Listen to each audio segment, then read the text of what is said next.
Bonjour à toutes et à tous, je vais me permettre de commencer tout de suite parce qu'on a un timing assez serré, un programme extrêmement riche.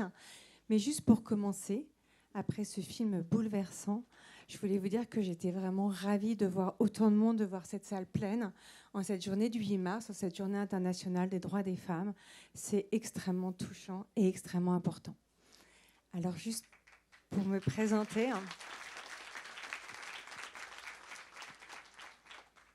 Donc, je m'appelle Anne-Laure Thomas, et j'ai l'honneur, le plaisir d'être avec vous tout au long de cet après-midi, ce début de soirée, pour être votre maîtresse des cérémonies et pour accompagner cette journée autour de la puissance du lien.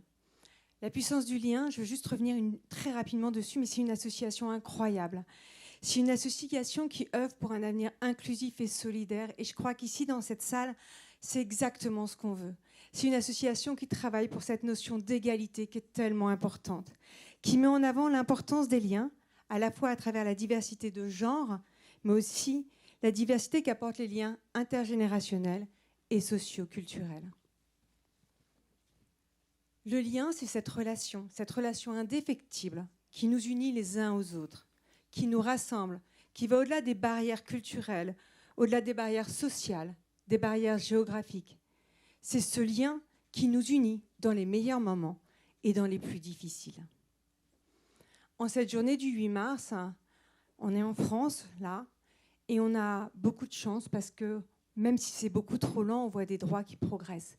On voit vraiment des droits progresser pour les femmes et on voit des avancées.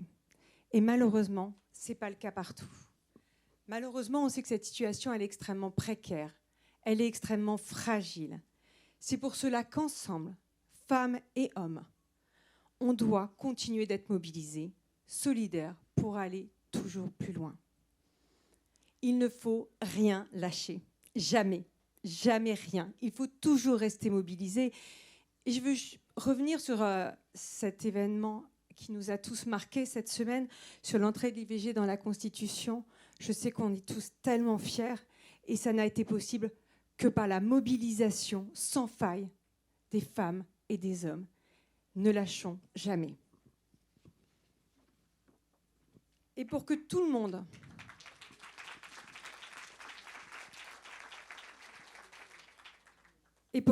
puisse avoir cette même liberté, pour que l'émancipation soit possible pour toutes les femmes, il faut mobiliser toute la société. Il faut mobiliser les territoires urbains, les territoires ruraux, les quartiers prioritaires et les territoires ultramarins. Et alors justement, aujourd'hui, on est une délégation de 10 femmes qui font bouger les choses dans les territoires ultramarins, et je vous demande qu'on les applaudisse bien, bien fort.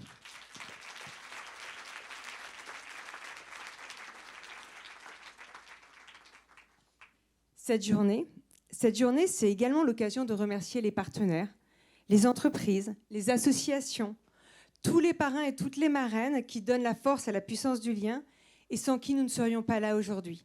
Merci à vous toutes et tous. Oui, vous pouvez les applaudir toute l'année, les parrains, les marraines qui accompagnent. C'est essentiel, c'est capital, on peut les applaudir.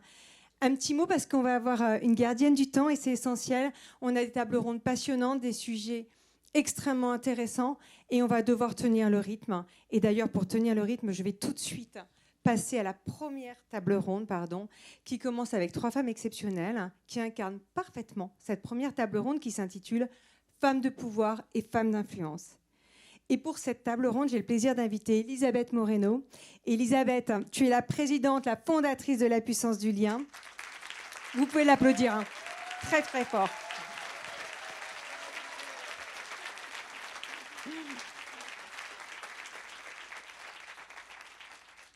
Elisabeth, tu as tant fait sur ces sujets en tant que ministre.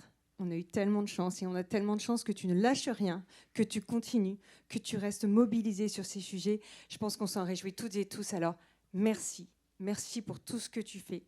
Et je te laisse tout de suite sur cette première table ronde. Merci beaucoup. Merci infiniment. Mais avant que tu ne partes, pour ceux et celles d'entre vous qui ne connaîtriez pas cette dame, vous savez, quand j'étais... Oui, si, il y en a quelques-uns qui étaient sur la planète Mars ces dernières années. Vous savez, quand j'étais au gouvernement, mon Dieu, que j'ai rencontré des personnes engagées. Mais si je devais faire un top 10, Anne-Laure Thomas serait dans le top 5. Merci beaucoup. Bien. Alors, le plus gros challenge, aujourd'hui, ça va être de tenir le temps. Parce que je vous préviens, à 8h15, on nous met dehors. Donc, comme à 8h15, on nous met dehors, je vais essayer de prendre sur moi pour parler le moins possible. Mais je ne peux pas vous dire quelques mots concernant le film que vous avez vu à l'instant. La première fois que je l'ai vu, j'ai pleuré, j'ai ri, j'ai eu les tripes en courbouillon.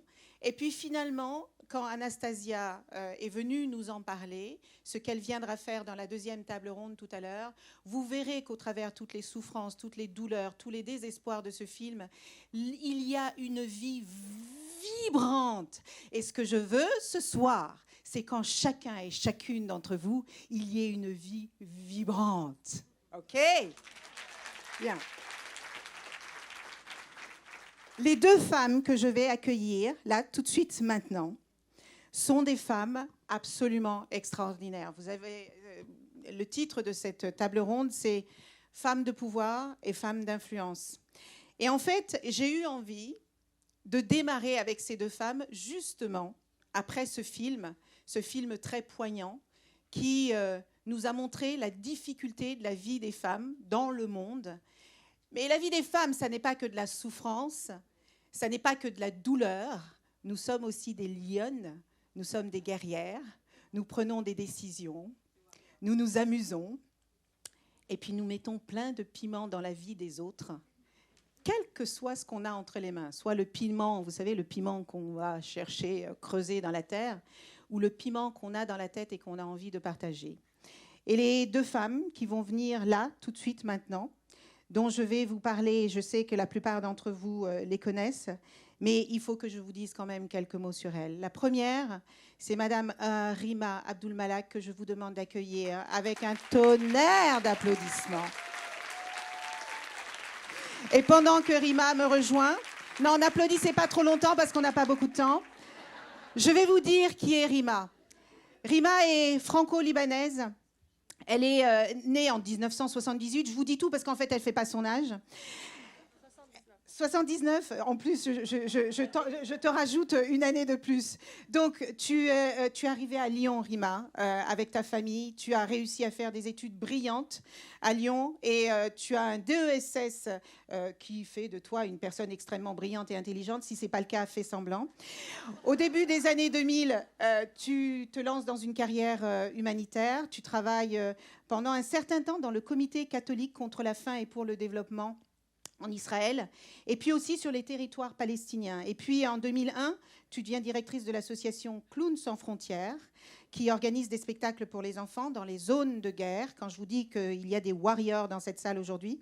Et tu occupes ce poste pendant 6 ans, avant de décider, en 2007, d'arriver dans le pôle musique actuel de l'Institut français. Je ne sais pas ce qui t'a pris, mais tu vas peut-être nous le raconter. Et puis, tu es conseillère spectacle, et puis tu fais plein de choses. Et puis ensuite, tu poursuis ta carrière outre-Atlantique. Tu vas au service culturel de l'ambassade de France à New York. Tu t'occupes des arts visuels. Et puis en 2019, tu succèdes à Claudia Ferrazzi au poste de conseillère culturelle et communication à l'Élysée. Et puis, badaboum, quand on est bon, le résultat tombe. Le 20 mai 2022, tu es nommée ministre de la Culture dans le gouvernement d'Elisabeth Borne. Et jusqu'au mois de janvier 2024. Et tu vas nous raconter plein de choses. Je vous en prie, applaudissez Rima.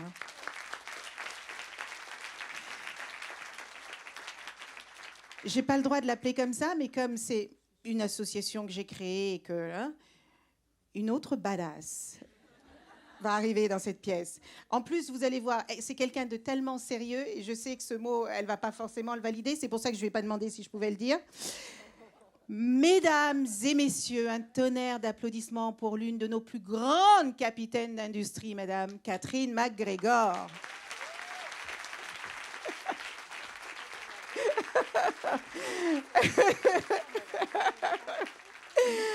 Je vous dis quelques mots sur Catherine. Et la raison pour laquelle je prends le temps de présenter ces dames, c'est parce que je veux lutter contre l'invisibilisation des femmes. Et quand on dit qu'elles sont nommées à les postes, eh bien, on oublie de dire qu'elles ont un parcours extraordinaire. Catherine MacGregor est directrice générale et membre du conseil d'administration d'Engie. Elle a occupé, évidemment, vous imaginez le nombre de postes qu'il faut occuper avant de devenir patronne d'Engie. Elle a notamment préparé l'introduction en bourse je vous dis une bêtise là, de Technip, hein, c'est ça ? De Technip Énergie, une toute petite boîte. Et puis, elle a également travaillé pendant 23 ans chez Schlumberger. Elle a fait le tour du monde pour sa carrière. Elle est membre du comité exécutif du World Business Council of Sustainable Development. Elle est coprésidente de leur comité Energy Pathways. Elle est également impliquée dans le World Economic Forum et elle fait partie de leur alliance de CEO Climate Leaders. Catherine est tout simplement ingénieure et diplômée de l'École centrale de Paris.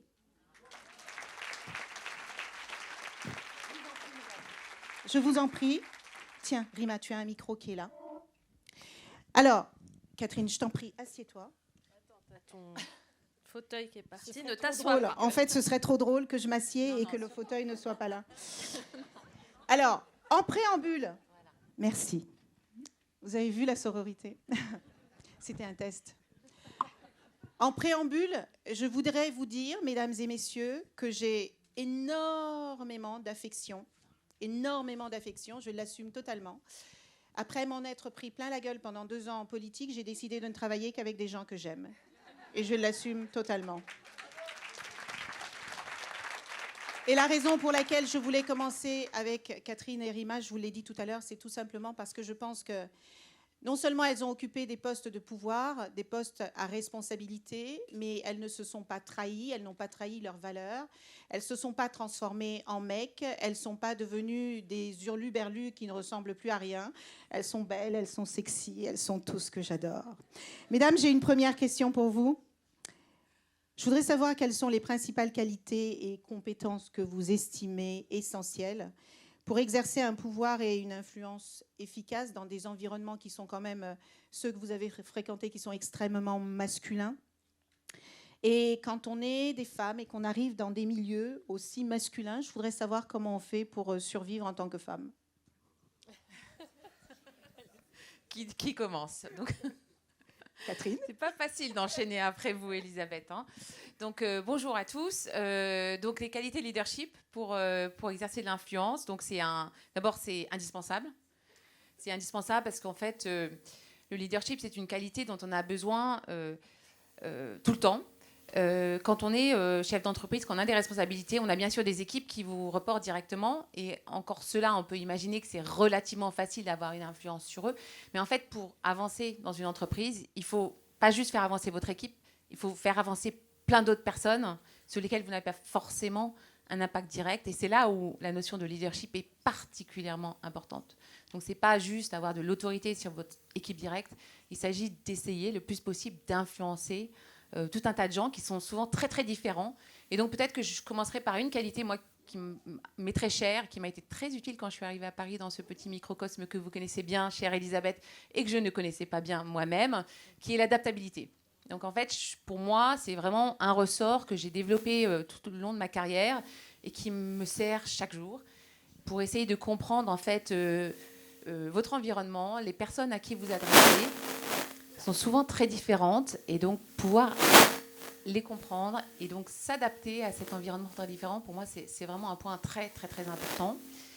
Peut-être deuxièmement, je pense qu'une bonne dose d'énergie, vous avez parlé de l'énergie, on vous a vu arriver sur scène et vous avez cette énergie incroyable. Et je pense que oui, quand on est dans une grande entreprise, il faut arriver à embarquer les gens. Et ça passe. Alors, il y a des gens qui parlent de charisme, il y a plein de qualités différentes. Moi, je crois beaucoup à l'énergie, en fait. Parce que je pense que l'énergie, elle est communicative et associée, bien sûr, à des convictions et des valeurs. Tout ça, ça va ensemble. Parce que si vous n'avez que de l'énergie et du charisme, mais les bonnes valeurs, c'est une catastrophe.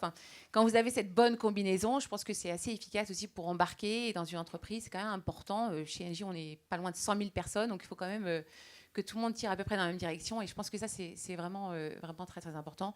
Et peut-être troisième qualité que je rajouterais quand même, qui est importante, c'est le courage. Alors évidemment, après ce qu'on a vu dans le film, le courage, il prend un sens très différent en entreprise, mais quand même, c'est important de pouvoir prendre des décisions et parfois d'avoir des conversations qui sont difficiles. En entreprise, c'est aussi l'endroit où, à la fois, on doit s'occuper de nos collaborateurs, faire preuve de bienveillance, s'assurer que les gens sont bien à leur place. Et parfois aussi, il faut gérer les conflits. Et pour ça, quand même, il faut avoir un petit peu de courage. Donc peut-être que j'utilise ces trois qualités qui, à mon avis, sont importantes. Adaptabilité, capacité d'embarquer avec beaucoup d'énergie. Et puis troisième, courage quand même. Catherine, est-ce qu'il y a des qualités de leadership que les hommes ont, que les femmes n'ont pas? Alors moi, je suis encore aujourd'hui, à mon âge avancé, très étonnée de voir à quel point les hommes sont incroyablement bons à développer et à utiliser des réseaux.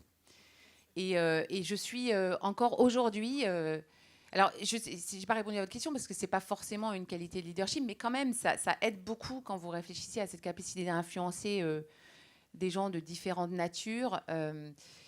Avoir des réseaux et s'en servir, les entretenir, pas de manière artificielle, hein, de manière très sincère et investie. Je trouve que les hommes le font naturellement, beaucoup mieux que les femmes. Nous, on a un peu un côté, je trouve, parfois scolaire, utilitaire, toujours dans l'efficacité. Et donc, finalement, nos réseaux, on en prend moins soin. Et ça, c'est vraiment quelque chose où je trouve qu'on est effectivement un peu moins bien armé par rapport aux hommes. Donc, un petit point d'attention. Sans oublier la notion plaisir qui, à mon avis, rend cet exercice finalement beaucoup plus authentique et finalement beaucoup plus utile et efficace. Mais qu'est-ce que je l'aime. Rima? Oui. On passe de l'industrie, du monde de l'entreprise, du privé au public. Moi, j'ai eu la chance de travailler avec toi à l'Élysée.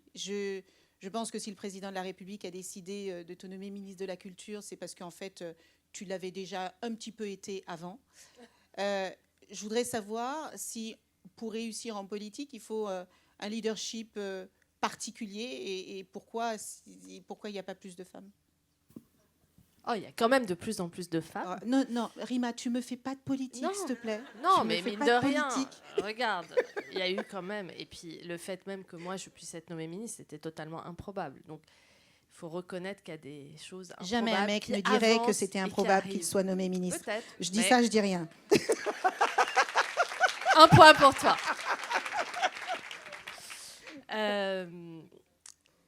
Ce qui est compliqué dans un monde politique qui est quand même un monde de conflits, souvent, quand on n'a pas envie d'être dans le conflit, c'est quand est-ce qu'on prend la parole, comment on la prend, quand est-ce qu'on arrive à s'exprimer dans des réunions où il y a 40 ministres, par exemple. Enfin, tu as connu ça, j'imagine. C'est jamais complètement évident. Et après, il y a aussi une autorité à avoir avec sa propre administration, ses équipes. Et donc, il faut arriver à convaincre au-dessus, en dessous, latéralement, diagonalement, dans tous les sens. Et il faut aussi être à l'aise soi-même, bien dans ses baskets ou dans ses talons. En tout cas, c'est un équilibre à trouver entre oser des choses, prendre des risques, parfois être prudent, pas l'ouvrir à ce moment-là parce que là, je le sens pas, et écouter ses intuitions. Et chercher parfois à faire passer des idées de manière peut-être plus stratégique, plus détournée. Je vais mettre cette idée dans la tête de un tel, une telle, un tel. Et une fois qu'eux vont le dire, ça va plus convaincre que si moi je le dis, parce qu'il faut être lucide parfois sur le rapport de force dans une situation. Et je pense que la politique, c'est un peu tout ça. C'est pas juste avoir du charisme, y aller et avoir des idées. Enfin, malheureusement, ça ne suffit pas. Et déjà, il faut avoir ça, c'est pas évident. Et donc, c'est quoi le charisme ? Je pense que c'est un mélange d'énergie, de passion, de conviction et d'empathie, d'envie de transmettre aux gens, et parce que ça s'adresse à un public. Que des qualités que les femmes ont, en fait. Je pense, oui. Ok, je voulais juste m'en assurer. Complètement. Catherine, au-delà d'être une femme, moi je ne crois pas qu'il y ait de leadership féminin ou masculin. Je pense qu'on est un leader ou on ne l'est pas. Donc c'est pas. On est d'accord. Hein. Les salaires devraient suivre cette logique, ce qui n'est pas encore le cas. Voilà, mais on en parlera longuement. Je voudrais savoir, Catherine, en tant que patronne, en tant que patronne d'un groupe comme Engie, un groupe mondial, à un moment où on a des enjeux dans le monde et des crises qu'on ne sait plus les compter. L'une des crises majeures qu'on traverse, c'est la crise énergétique. Est-ce que tu peux nous partager, en tant que patronne d'Engie aujourd'hui, tes enjeux business les plus importants, c'est quoi? Alors moi, mon enjeu business le plus important aujourd'hui, c'est de m'assurer que on ne se décourage pas et qu'on abandonne l'idée de conduire cette transition écologique et environnementale. Et c'est vraiment pour moi l'enjeu majeur. Et donc de convaincre en fait nos citoyens, nos clients, les gouvernements dans l'ensemble des pays où nous opérons qu'il y a un chemin absolument faisable, réaliste, crédible de décarbonation de nos systèmes sans que ce soit la catastrophe pour nos sociétés. Au contraire. Donc avoir cette vision à la fois positive et crédible, montrer ce chemin-là et que tout le monde s'aligne pour à peu près tirer dans cette direction. Et là, c'est plus juste chez Engie, parce que chez Engie, nous, on est plutôt assez convaincus de ça, évidemment. Mais il faut convaincre tout plein de gens, les gouvernements, les partis politiques qui parfois s'emparent de ces sujets et puis en font un combat politique, en fait, politisent quelque chose qui, honnêtement, enfin, c'est l'énergie. Je ne vois pas en quoi on pourrait politiser l'énergie. Moi, je reste encore scotché de ça. C'est quand même incroyable. À la fin, tout le monde doit être quand même à peu près aligné sur le fait qu'il faut qu'on ait beaucoup d'énergie, pas trop cher et décarboné. Enfin, c'est quand même, moi, ça me semble tellement évident. Et ben, aujourd'hui, on arrive dans les différentes sociétés, pas juste en France, c'est vrai dans pas mal de pays où on opère. On voit que les partis politiques, certains s'emparent de certains sujets. Et donc, il y en a qui sont anti-éolien, il y en a qui sont anti-machin. Voilà. Donc, moi, j'ai vraiment quelque chose de passionnant. C'est d'avoir ce rôle de conviction. Je pense que l'entreprise, elle est assez crédible. L'entreprise en général, pas juste Engie. Je pense qu'on a un rôle à jouer, d'apporter, de pacifier un peu ces débats, d'apporter en fait un peu de rationalité et en même temps de comprendre. Ce qui n'est pas évident de comprendre pour une entreprise, c'est les émotions en fait de nos citoyens. Pourquoi ils n'aiment pas ces éoliennes ? Pourquoi ? C'est bizarre quand même. Et pourquoi ? Il faut comprendre pour pouvoir adresser leurs peurs, leurs angoisses et être donc meilleur à cette conviction. Parce que si on n'a pas cette conviction bien partagée, on pourrait arrêter, retourner en arrière, ce qui serait honnêtement terrible pour notre planète. Et je crois, moi-même, pour les générations d'aujourd'hui, en fait, pas juste les générations futures. Et si tu avais une baguette magique, Catherine, si tu pouvais changer 2 choses pour accélérer cette transition climatique, tu ferais quoi ? Probablement une vision partagée pour chacun de nos pays d'un mix énergétique qui s'appuierait sur l'ensemble des technologies, et que cette vision-là ne soit plus débattue. Et à ce moment-là, à partir de l'Europe, chaque pays, les gouvernements, les citoyens, tous les différents niveaux de l'échelon s'organiseraient pour assurer que cette vision partagée soit mise en musique. Technologie, enfin tout en fait. Donc un peu une notion presque planificatrice, on n'aime pas trop ce mot, mais quand même cette vision partagée. Et après, tout le monde y va et chacun, Engie, les autres, enfin EDF, tout le monde fait son job pour aller dans cette même direction. Donc la vision partagée, ça c'est la première positive, vision partagée positive. Déjà. Qu'on se sente tous embarqués dans le même bateau et avec chacun à sa place puisse faire sa part. C'est ça. Et le deuxième, ce serait quoi ? C'est déjà beaucoup ça, non ? Ouais, d'accord. Ok, t'as raison. Rima, on sait combien la culture a un rôle important, combien 10 minutes, combien la culture joue un rôle essentiel sur les représentations qu'on se fait. Beaucoup de gens disent Barack Obama est devenu président des États-Unis. Je vous dis ça parce qu'il vient à Paris la semaine prochaine et je vais le voir.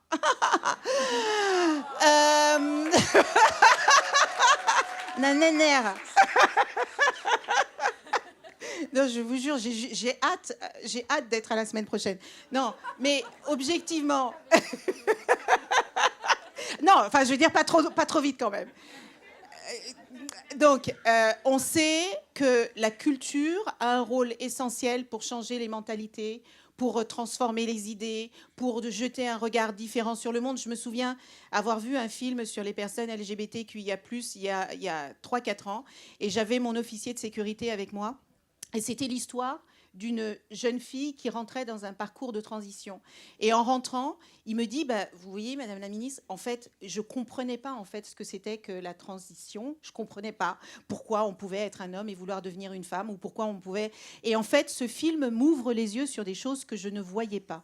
Et je voudrais savoir, Rima, je sais que tu as énormément œuvré là-dessus.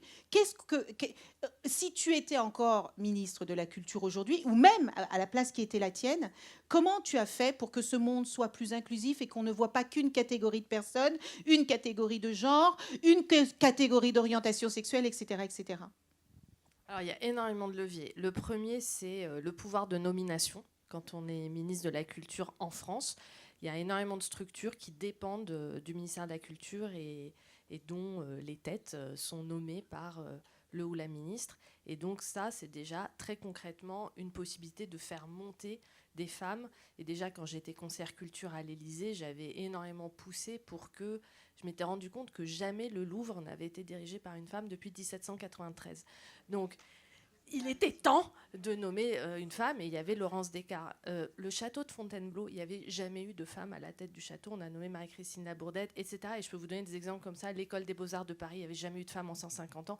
Donc déjà, le pouvoir de nomination, de donner une place réelle à ces femmes puissantes, inspirantes, compétentes, visionnaires, c'était voilà, ça a été fait et ça va continuer à être fait. Et après, c'est plus structurel dans la manière de penser les subventions, les dispositifs d'aide, de pousser vers plus d'égalité. Par exemple, avec le CNC, on a mis en place un bonus parité pour que les équipes de films soient plus paritaires. Et quand un film peut montrer que, y compris dans son équipe technique, son équipe de production, tous les métiers pour faire ce film, il y a 50% d'hommes, 50% de femmes, ils vont avoir 15% de subventions en plus du CNC. Donc c'est incitatif. Moi, je crois beaucoup plus aux incitations qu'aux bâtons. Et en fait, ces incitations ont développé la place des femmes dans tous les métiers du cinéma. On a énormément travaillé sur la lutte contre les violences, évidemment, sexuelles et sexistes.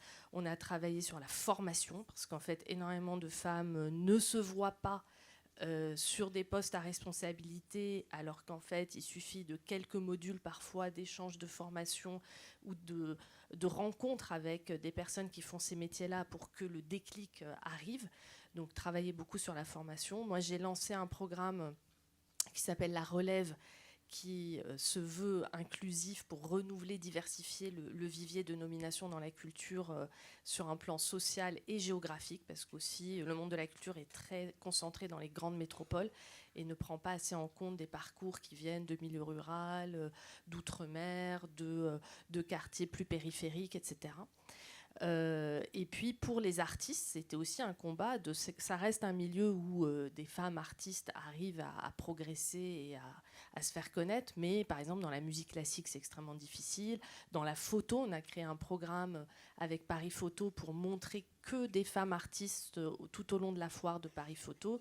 J'ai soutenu une association qui s'appelle Aware, qui met en valeur les femmes dans l'histoire de l'art, parce que beaucoup d'entre elles ont été invisibilisées. Donc c'est toutes ces initiatives-là, soutenir des professionnels, les nommer à des postes importants et changer plus structurellement les modes de fonctionnement, les dispositifs d'aide, et former les femmes pour leur donner envie d'aller plus loin. On me fait des signes désespérés. Moi, je resterai bien encore 20 minutes ici. Est-ce que, mesdames, vous pourriez donner un conseil, quelqu'un qui a envie de devenir Catherine McGregor, si tu as un conseil à leur donner, qu'est-ce que ce serait ? Toujours apprendre. Toujours apprendre. C'est magnifique. Je le dis tout le temps, toujours apprendre. Merci. Et Rima, je peux juste rajouter quelque chose, Rima. Le pouvoir d'action que vous avez utilisé, pouvoir de nomination, c'est vraiment quelque chose auquel je crois beaucoup, moi aussi, dans mon entreprise. Je pense que c'est vraiment, quand on est dirigeant d'entreprise, notre levier principal, en fait, le pouvoir de nomination. Et c'est pour ça qu'il faut des femmes à tous les espaces, dans tous les espaces de décision, parce que plus il y a de femmes, plus les femmes tirent les femmes vers le haut, et puis celles qui ne le font pas, c'est pas vraiment des femmes. Et Rima ?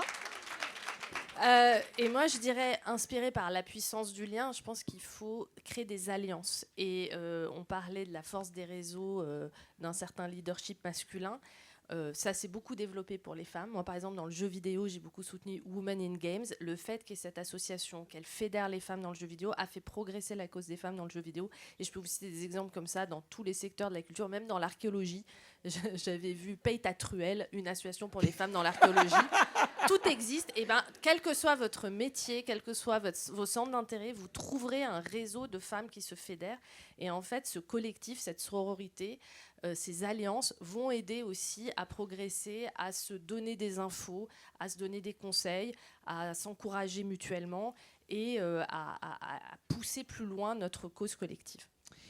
Rima, Catherine, je voudrais vous remercier du fond du cœur de vous être rendu disponible pour venir partager un peu de votre histoire, de votre parcours avec toutes ces femmes qui ont du talent, mais qui ne savent pas toujours comment l'exercer. Et je voudrais vous exprimer, en mon nom à moi toute seule, toute la gratitude, tout le respect et toute l'admiration que j'ai pour les responsabilités que vous avez eues, que vous aurez encore. Et je voudrais juste vous dire de ne jamais oublier qui vous êtes, parce que c'est la base de tout. Merci beaucoup. À toi de ton invitation et de cette initiative.